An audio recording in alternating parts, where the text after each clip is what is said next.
구원의 확신 그리고 기쁨 제3과 구원을 통한 기쁨. 제가 구원받았다는 사실은 초도 의심이 없어요. 그렇지만 구원받기 전이나 다름이 없이 낙심하고 답답할 때가 자주 있거든요. 위안이나 기쁨을 송두리째 잃게 될 때도 있어요. 왜 그런지 모르겠군요. 성경은 예수 그리스도의 공로로 말미암아 구원을 받으며 하나님의 말씀으로 이 사실을 확신할 수 있다고 가르쳐주고 있습니다. 또한 위안과 기쁨은 주 예수님을 믿는 성도의 심령에 내주하시는 성령님으로 말미암아 누릴 수 있게 된다고 가르치고 있습니다. 주 예수님을 믿어 구원을 얻은 성도에게 육신이라 불리는 옛 성품이 여전히 남아있는데, 옛 성품이 우리가 태어날 때부터 지니고 있는 악한 성품을 가리킵니다. 육신이라 불리는 옛 성품은 어머니의 무릎에서 젖을 빨고 있는 어린아이에게도 볼 수 있습니다. 성도의 심령에 거하는 성령님은 육체의 소욕에 대항하시기 때문에 언행이나 마음에서 일어나는 육신적인 것은 성령을 근심케 하십니다. 주께서 합당하게 여기는 대로 행할 때 성령님께서는 성도의 심령에서 갈라디아서 5장 52절 이하에 말씀하신 대로 성령의 열매, 즉 사랑, 실학, 화평 등을 풍성히 맺게 해주실 것입니다. 반대로 믿는 사람이 세상의 방법대로 살면, 자기 생각대로 행동한다면 이는 우리 마음속에 계시는 성령님을 근심하게 하고 또 소멸하게 하는 일이며, 그 생활은 결코 밝거나 힘있지 못하고 오히려 실패하는 생활을 면하지 못할 것입니다. 그러니까 구원에 대한 믿음이 있고 또 구원에 대한 감격도 있어요. 하나님의 은혜와 예수님을 생각하면은, 십자가 사건을 생각하면은 나 같은 죄인 살리신 주의 은혜가 놀랍다라는 감격이 있다라는 거예요. 그런데 그런 감격이 있고 감사가 있는데 삶의 자리에서는 그런 기쁨과 감사가 유지되지 못할 때가 많다라는 거예요. 감정의 동요가 많다라는 거예요. 왜 그런가? 오늘 본문에서는 이제는 우리의 죄악된 속성, 성품, 또 우리의 죄로 말미암아, 우리의 불순종으로 말미암아 그러한 기쁨을 잃어버리고 기쁨을 누리지 못하는 순간이 올 수가 있다는 거예요. 여기서 성령을 소멸하게 하는 일이라고 8페이지 위에 보면은 성령을 근심하게 하고 또 소멸하게 하는 일이며, 우리 개혁주의에서는 성령이 소멸된다고 말하진 않아요. 네? 우리가 기쁨을 잃어버릴 수 있다는 거죠. 그렇게 우리가 이해하시면 돼요. 성령이 소멸되는 것이 아니라 기쁨을 잃어버리고 우리가 하나님과의 관계와 교제에서 누리는 부분들을, 풍성함을 많이 잃어버릴 수 있다. 누리지 못할 수 있다. 그렇게 여기시면 돼요. 성령은 소멸되지 않아요. 왜요? 성령님이 어떻게 하나님인데 소멸되겠어요? 구약적으로 따지면은 성령이 떠난다고 할 수는 있겠죠? 근데 우리 신약에서 예수님이 약속하셨잖아요? 세상 끝날 때까지 너희와 함께 하시겠다. 그러니까 우리는 영원히 하나님이 함께 하시면, 우리가 하나님의 자녀면은 구원받았으면 성령님은 영원히 우리와 함께 하셔요. 소멸되었다는 뜻은 기쁨을 잃어버리고 우리가 누릴 수 있는 부분에 대해서 온전히 누리지 못하게 되는 부분, 교제에서 어느 정도 우리가 교제가 막히는 부분, 그런 걸 이야기하는 거예요. 그리스도께서 이루어 놓으신 구속사업과 당신의 구원이 뗄래야 뗄 수 없는 관계인 것처럼 당신의 행위와 기쁨 역시 불가분의 관계에 있음을 명심하십시오. 도저히 있을 수 없는 가상이지만 만일 그리스도의 공로가 무효로 된다면 당신의 구원도 무효화될 것입니다. 같은 논리로 당신의 행위가 그를 뗄 때 당신의 기쁨은 사라질 것입니다. 물론 첫 번째 논리는 어디까지나 가상에 불과하지만 두 번째 논리는 얼마든지 그럴 수 있습니다. 구원은 취소될 수 없다는 거예요. 하나님께 달려있기 때문에. 그런데 구원의 기쁨은 우리가 잃어버릴 수 있다는 거예요. 우리의 신분은 뭐예요? 하나님의 자녀예요. 하나님의 백성이에요. 하나님의 종들이란 말이에요. 그렇게 이야기할 수 있죠? 우리의 구원받기 이전의 모습은 죄의 노예였다라는 거예요. 우리가 다시 죄의 노예로 되지는 않아요. 하나님 백성이기 때문에. 신분은 변할 수 없다라는 거예요. 하지만 죄의 포로가 되어서 붙잡혀가지고 하나님의 자녀지만 죄에 붙잡혀서 포로처럼 살 수 있다는 거예요. 하나님의 자녀로서 누릴 수 있는 부분을 누리지 못하며 살 수 있다는 거예요. 마치 탕자처럼, 집 나간 탕자. 집 나가도 탕자는 누구 아들이에요? 아빠의 아들이에요. 하지만 집 나갔기 때문에 자식으로 누릴 수 있는 부분을 못 누리고 살잖아요. 기쁨이 없잖아요. 고생하잖아요. 그거와 동일하게 살아갈 수 있다는 거예요. 초대교회 성도들이 이 같은 체험을 했던 것이 사도행전에 기록되어 있습니다. 주를 경외함이 성령의 위로로 진행하여 수가 더 많아지고라는 사도행전 9장 31절과 1절의 기록과 제자들은 기쁨과 성령이 충만했다는 사도행전 13장 52절의 기록으로 미루어 알 수 있습니다. 당신이 구원받은 후에 심령에 참으로 기쁨을 누리고 있는가? 그렇지 못한가는 하나님의 말씀에 대한 당신의 순종 여하에 달려 있습니다. 그러니까 우리가 하나님 안에 거하지만 아까 말했처럼 말씀대로 살아가면 기쁨을 누리며 살아갈 수 있고 말씀을 거역하고 살아가면은 기쁨을 누리지 못하고 살아갈 수 있다는 거예요. 하나님의 자녀지만 자녀답게 살아가지 못할 수 있다는 거예요. 이제 자신의 문제점을 발견하셨기 바랍니다. 당신은 구원의 확신과 기쁨은 전혀 별개의 사실인데도 마치 하나인 것처럼 혼동하고 있었을 것입니다. 제멋대로 하여 절제하지 못하고 세속적으로 살게 될 때 성령님을 근심시켜 드리게 되고 자신도 기쁨을 잃게 되는데 이를 구원의 확신과 관련시켜 생각했기 때문에 확신마저 흔들렸던 것입니다. 내 죄악 때문에 불순종 때문에 갈등이 있고 걱정이 있고 근심이 있는데 우리가 그런 부분을 그런 감정적인 부분을 구원의 확신과 연결시킬 때가 있다는 거예요. 그러지 말라는 거예요. 다시 말하지만 구원은 당신을 위해 이미 이루어 주신 그리스도의 공로에 달려 있는 것입니다. 나의 그 어떠함에 달려 있는 게 아니라는 거예요. 구원의 확신은 성경을 통해 당신에게 약속해 주신 하나님의 말씀에 달려 있는 것이기에 절대 변하지 않습니다. 구원의 확신을 어떻게 우리가 확인해요? 말씀을 통해 확인한다라는 거예요. 구원의 기쁨은 언행 심사관 주께서 합당히 여기는 대로 행함으로 즉 아름다운 신앙생활을 통해 성령님을 근심시켜 드리지 않는데 달려있기에 이것은 당신의 책임입니다. 그러니까 구원의 기쁨이 뭐예요? 우리의 책임이 있다는 거예요. 하나님의 말씀대로 순종하며 살아가느냐 복종하며 살아가느냐 거기에 따라서 기쁨의 여부가 충만할 수 있고 그러지 못할 수 있다는 거예요. 거듭난 하나님의 자녀가 성령님을 근심시켜 드릴 일을 저질렀을 때에는 하나님 아버지의 아름다운 교제가 중단됩니다. 기쁨을 잃어버리는 가장 큰 이유가 뭐예요? 교제의 단절이라는 거예요. 교제의 단절이 아예 없어지는 것이 아니라 좀 어려워진다는 부분이에요. 막힌다는 거예요. 그렇다고 해서 그리스도의 보혈로 맺혀진 부자 간의 관계가 무효화되는 것은 아닙니다. 이미 말씀드린 대로 부자 간의 틈이 생기는 것입니다. 아버지의 자식은 맞는데 서먹해진다는 거예요. 즉 하나님의 자녀로서의 신분에는 아무런 변화가 없으나 영적인 교제는 이루어지기 어렵습니다. 이러한 경우에는 교제의 기쁨을 회복하고 불화를 해소하는 유일한 길은 자기 자신을 살펴보고 죄를 자백하는 것뿐입니다. 자녀가 무슨 잘못을 저질렀다고 가정해 봅시다. 그럴 때 당신은 자녀의 언행과 표정에서 이 사실을 바로 알아차릴 수 있습니다. 조금 전까지만 해도 어리광을 부리던 아이의 얼굴에 불안한 빛이 서려 있고 행동이 어색하며 자꾸만 부모의 낯을 피하려고 들 것입니다. 이제 이 아이가 해야 할 일은 부모님께 솔직하게 잘못을 고백하고 용서를 받는 길밖에 없습니다. 자존심 때문에 쉽사리 자백하지 않은 채 울며 버틴다고 부자 간의 교제가 회복되지는 않습니다. 오직 부모님께 자백하면 용서해 주신다는 확신으로 겸손하게 자백해야 할 것입니다. 탕자가 집 나갔을 때는 아버지와 교제가 회복될 수가 없잖아요. 탕자의 기쁨이 없잖아요. 그런데 회개하고 돌이켜 아버지 집으로 돌아왔을 때 비로소 교제가 회복되어서 기쁨을 얻은 것처럼 우리에게도 돌아가야 할 부분, 우리가 버려야 할 부분, 수정해야 할 부분, 고쳐야 할 부분들이 있다는 거예요.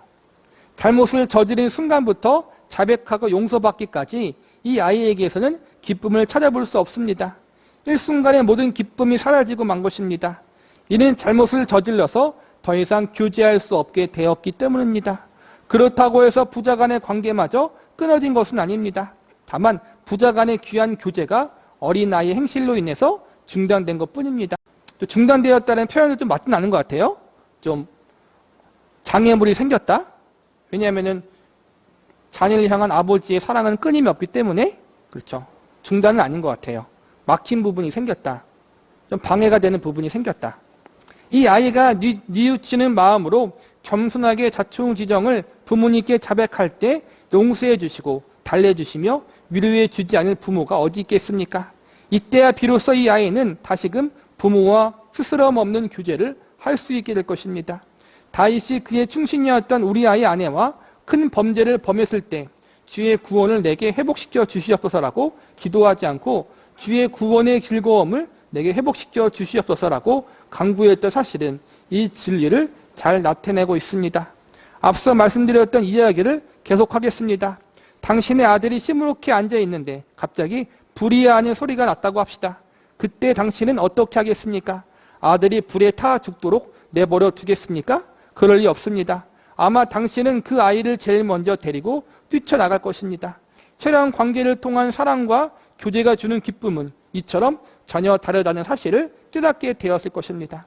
부모와 자식이 싸울 때가 있어요. 서먹해졌어요.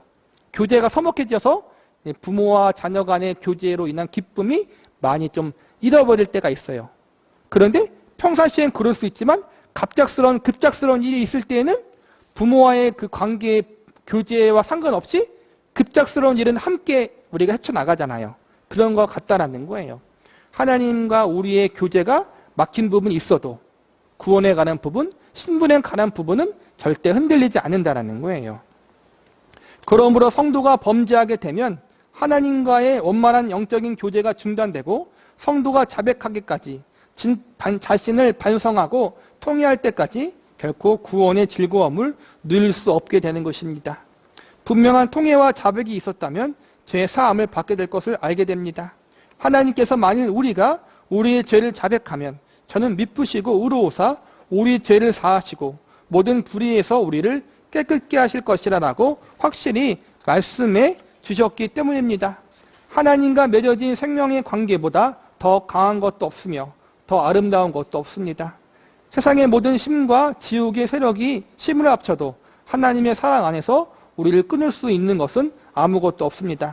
로마서 8장이에요. 38절에서부터 39절 말씀 나와 있죠. 그렇지만 불순종의 생활은 쉽게 하나님과의 교제를 끊어놓으며 당신의 기쁨을 앗아간다는 사실을 기억하십시오. 만일 당신이 그리스도를 구주로 믿고 거듭난 것이 확실하면 서로 잠시 동안이라도 심령이 답답하고 기쁨이 없고 고민하고 있다면 주님 앞에 마음을 낮추고 자신을 반성해 보십시오. 당신에게 기쁨을 앗아간 도둑을 발견했을 때에는 즉시 빛 가운데로 드러내십시오. 다시 말해서 내가 기쁨을 잃게 되었는가를 깨달았을 때 하나님께 당신의 죄를 자백하시기 바랍니다. 그리고 도둑이 들어와서 노략질하도록 방치해둔 부주의하고 나태했던 자신을 뉘우치시기 바랍니다. 오늘 본문에서는 죄와 자꾸만 연관시키고 있어요. 우리의 죄, 우리의 불순종과 불신이 하나님과 나의 교제를 가로막고 이제는 방해할 때가 있다는 거예요. 그래서 그로 말미암아 구원의 기쁨을 잃어버릴 때가 있다는 거예요. 죄뿐만 아니라 다른 부분도 분명히 있어요. 오늘은 죄만 이야기했지만 삶의 문제들, 삶의 고민들, 걱정들, 인생의 고난들 때문에 기쁨을 잃어버릴 때가 분명히 있어요. 상당 부분 그래요. 이것은 우리의 죄와 상관없어요. 내가 믿음이 부족했기 때문에 그렇다. 뭐 그렇게 말할 수 있겠지만 사실은 욥도 그랬잖아요, 여러분. 고난 앞에 장사 없어요. 지속적인 고난 앞에. 우리가 고난 때문에 우리가 기쁨을 잃어버릴 때가 있고 감사를 잃어버릴 때가 있고 그렇지만 그 부분은 죄 때문은 아니다. 하지만 우리가 그런 부분이 있다라면 우리를 점검하면서 삶의 환경 때문에 인생의 문제 때문에 기쁨을 잃어버렸다라면 하나님 앞에 나와서 이런 부분을 고백하면서 다시 기쁨과 감사를 회복해야 돼요. 결코 구원의 확신과 구원의 즐거움을 혼동하지 마십시오. 성도라고 해서 하나님의 심판이 불신자들보다 관대한 것은 결코 아닙니다. 하나님께서 신자나 불신자를 불문하고 죄에 대하여 공평하게 다루십니다. 그러나 신자들의 죄는 낱낱이 하나님 앞에 드러났고 그리스도께서 갈보리 십자가에서 고난을 당하셨을 때 이미 그 죄값을 담당해 주셨습니다. 이로 인해서 신자들의 죄의 문제는 단번에 그리고 영원토록 해결해 주신 것입니다. 그렇기 때문에 영생은 영원히 멸망할 수 없는 것입니다. 하나님의 백성이나 불신자나 하나님의 심판은 원래 동일해야 돼요. 그런데 다른 것은 뭐예요? 우리가 받을 죄의 심판을 예수님이 대신 받으셨다라는 거예요. 그 부분이 다르다라는 거예요. 그래서 하나님은 우리를 어떻게 대하시는 거예요? 법대로 대하는 것이 아니라 은혜대로 대하시고 우리의 신분 역시도 은혜 가운데 붙잡혀 있다는 거예요. 오직 그리스도는 죄를 위하여 한 영원한 제사를 드리시고 하나님 우편에 앉으사 친히 나무에 달려 그 몸으로 우리 죄를 담당하셨으니 우리는 예수님 때문에 하나님 앞에 은혜대로 대접받는 사람이라는 거예요. 하나님의 보좌는 심판의 보좌가 아니라 은혜의 보좌가 될 수 있는 거예요. 주 예수님을 끝내 믿지 않은 사람은 죄의 대가로 영원토록 불못의 고통을 당하지 않으면 됩니다. 구원 얻은 사람이 다시금 죄의 대가로 지옥 형벌을 당하게 되지는 않습니다. 그러나 범죄함으로 성령님을 근심케 할 때 교제는 끊어지거나 원만하지 못하게 됩니다. 아름다운 달밤에 한 친구가 연못에 비친 달을 하염없이 들여다보고 있습니다. 고요한 연못에는 눈부실 듯 빛나는 은빛 보름달이 찬란하게 비쳤습니다. 그런데 다른 친구가 느닷없이 돌멩이를 연못에 던졌습니다. 쟁반 같은 보름달은 순식간에 일그러져 버렸습니다. 달이 산산조각 나버렸군 하고 중얼거리는 친구에게 한 친구가 응수합니다. 달이 깨어지다니 무슨 소리를 하고 있나? 눈을 들어 하늘을 보게나? 달은 조금도 변한 것이 아닐세.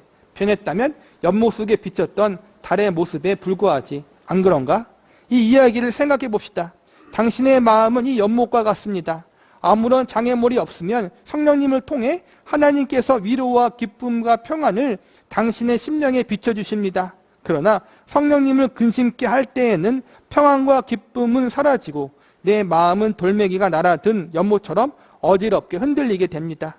이때 당신은 하나님을 근심케 한 죄들을 자백하고 다시 원래 상태로 돌이키셔야 합니다. 그래야 평화롭고 즐거운 교제가 회복될 것입니다. 이처럼 평안과 불안이 교체된다고 해서 그리스도의 공로도 연못에 비친 달과 같이 수시로 변하겠습니까? 어림도 없는 말이죠. 하나님의 말씀은 절대 변하지 않습니다. 그리스도의 공로가 변하지 않은 한 당신의 구원도 결코 변할 수 없는 것입니다. 다만 당신의 심령에서 역사하시는 성령님의 활동이 변했을 뿐입니다.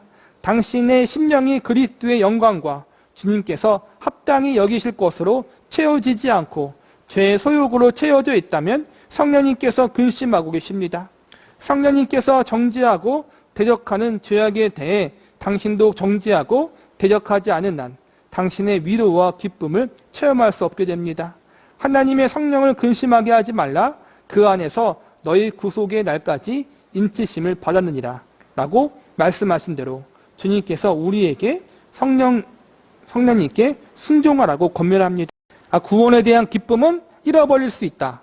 잃어버린다는 것보다는 우리가 망각할 때가 있다는 거예요. 그렇지만 우리가 어떻게 해요? 다시 하나님의 은혜를 기억하고 사랑을 기억하고 하나님을 의지하며 나아갈 때는 우리가 죄로 인해서 그랬다라면 회개하고 나아갈 때는 죄가 아니라 또 인생의 여러 가지 문제 때문에 고난 때문에 그랬다라면 다시 하나님을 바라보고 나아갈 때는 하나님이 어떻게 해요?